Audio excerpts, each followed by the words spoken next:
Salut la machine, j'espère que tu es au top. Dans cette nouvelle vidéo, on va voir ce qu'est la gamme des appareils de mesure, comment choisir et calibrer un appareil de mesure. Allez, c'est parti.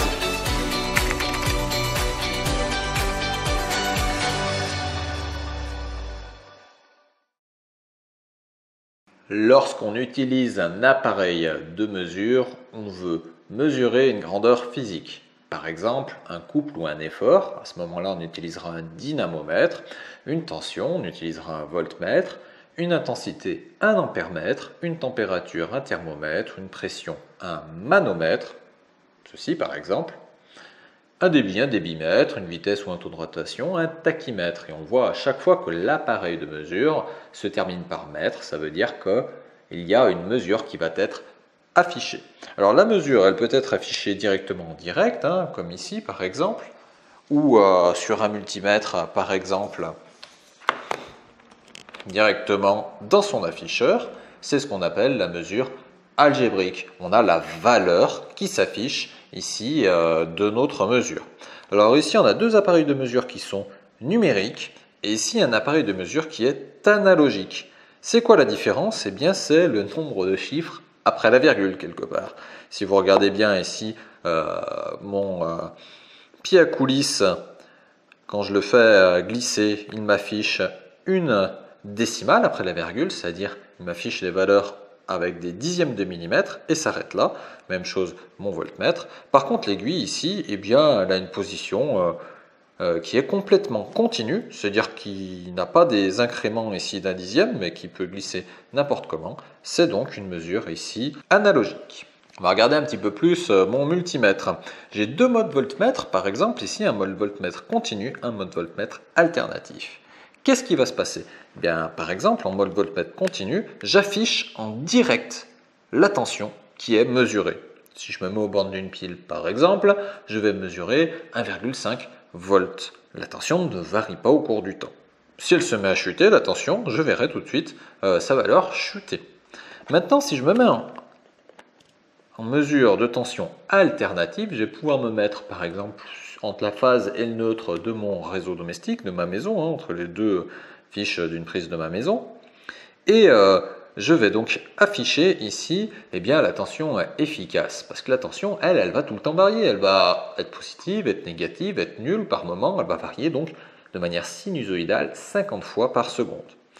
Et donc je ne verrai rien si je me laissais en mesure continue, en mesure directe, ça ferait que varier 50 fois par seconde, donc je ne verrai pas grand chose.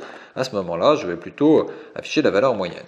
C'est la valeur moyenne qui sera donc affichée à cet endroit-là. Si je veux la voir varier, eh bien je ne pourrais pas me mettre ici directement en mesure algébrique, il faudra que je me mette en mesure graphique, il faudra que je trace le graphique de variation de tension en fonction du temps.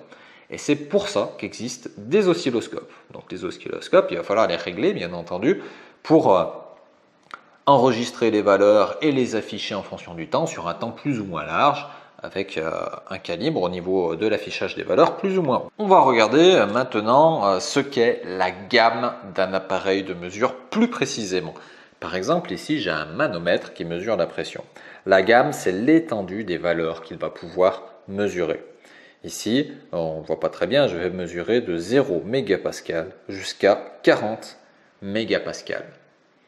La gamme, c'est-à-dire l'étendue des mesures que je vais pouvoir mesurer en termes de pression, ici, est de 40 mégapascal. Si je prends un autre exemple, par exemple, mon pied à coulisse, il va mesurer les valeurs entre 0 et le maximum qu'il peut faire, c'est-à-dire 155 ici, 0,3, bref 155 avec mon 0 qui était mal fait, c'est-à-dire que la gamme de ce pied à coulisse est de 155 mm. C'est l'étendue des valeurs que je vais pouvoir mesurer. On parle aussi de calibre. Je vais revenir sur le multimètre de tout à l'heure pour voir ce qu'est le calibre. Eh bien le calibre sur mon multimètre, ce sont les valeurs qu'il y a sur les chiffres qu'il y a là. Par exemple ici, je me règle en voltmètre continu avec un calibre de 20 volts. Quelle est la différence entre la gamme et le calibre? Eh bien le calibre, ça va me dire que les tensions que je vais pouvoir mesurer vont pouvoir aller de moins 20 volts à plus 20 volts. C'est-à-dire que la gamme qui est associée au calibre de 20 volts est de 40 volts. Donc calibre de 20 volts, c'est toujours une valeur absolue. Ça veut dire que l'étendue des mesures va aller de moins 20 volts à plus 20 volts, c'est-à-dire de moins le calibre à plus le calibre. Ça me fait donc une étendue, ou plutôt une gamme, comme on l'avait appelé, de 40 volts. On va regarder maintenant ce que l'on appelle les incertitudes de mesure, c'est-à-dire les erreurs que l'on va avoir sur les mesures. On va distinguer deux types, l'erreur de fidélité et l'erreur de justesse de l'appareil de mesure. Il en existe d'autres, mais on va dire que ici, c'est celle qui nous intéresse le plus. Alors, l'erreur de fidélité, qu'est-ce que c'est? C'est par exemple ici, j'ai mon pied à coulisse, donc je fais son 0, et je veux mesurer par exemple le diamètre de ce bouchon. Je pousse le bouchon, je mesure son diamètre, je trouve 9,7 mm. Je l'enlève, je bouge mon pied à coulisse, je repositionne exactement le même bouchon, donc sa taille n'a pas changé, je remesure et tout d'un coup, je trouve 9,7 mm. J'enlève, je recommence, 9,8 mm. J'enlève, je recommence, 9,7 mm. J'enlève, je recommence, 10,2 mm. Eh bien, les mesures que j'ai effectuées ici ont varié. On voit bien que ça avait plutôt tendance à mesurer 9,7 mm, mais parfois il y a eu des mesures qui étaient un petit peu plus élevées. La fidélité de l'appareil, c'est sa capacité à reproduire toujours la même mesure. On ne sait pas si la mesure est bonne ou elle est fausse. On ne parle pas de justesse ici, on parle de fidélité, c'est-à-dire la capacité à donner la même mesure. Maintenant, on va parler de la justesse de l'appareil. Si ce bouchon, je le mesure avec un pied à coulisse beaucoup plus précis que celui-là, justement, je l'ai choisi parce qu'il n'est pas précis, hein. Il est en plastique, il est plein de jeux, et en fait, il va avoir une bonne erreur de justesse et de fidélité. Et donc, si je le mesure de manière plus précise, peut-être que je vais mesurer une dimension ici de 9,5 mm.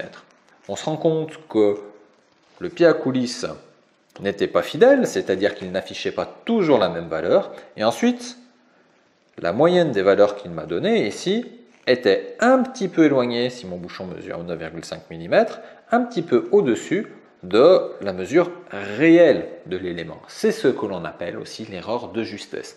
Donc l'appareil peut être juste mais pas fidèle, c'est-à-dire mesurer des valeurs qui oscillent autour de la valeur cible. Alors ce que l'on fait la plupart du temps, pour comprendre, on dessine une cible. Okay. Et moi, je souhaite mesurer la valeur réelle ici. Je vais dessiner une autre cible à côté. Moi, les valeurs que je vais mesurer, c'est comme si je jetais des choses sur ma cible. Alors si je jette des fléchettes un petit peu de partout comme ça, tout autour de ma cible, eh bien finalement, je serai quand même assez juste, parce que la moyenne des valeurs que j'ai trouvées ici est bien centrée autour de ma cible. Donc si je fais la moyenne de plusieurs mesures, je trouverai bien la valeur exacte. Par contre, je ne suis pas fidèle, parce que finalement, les mesures ne sont pas du tout répétables. Si par contre, je jette des choses de manière très regroupée ici, je suis très fidèle, je suis dans une zone qui est très petite, les valeurs mesurées seront vraiment similaires, par contre, je serai éloigné du centre de ma cible, je ne serai donc pas juste.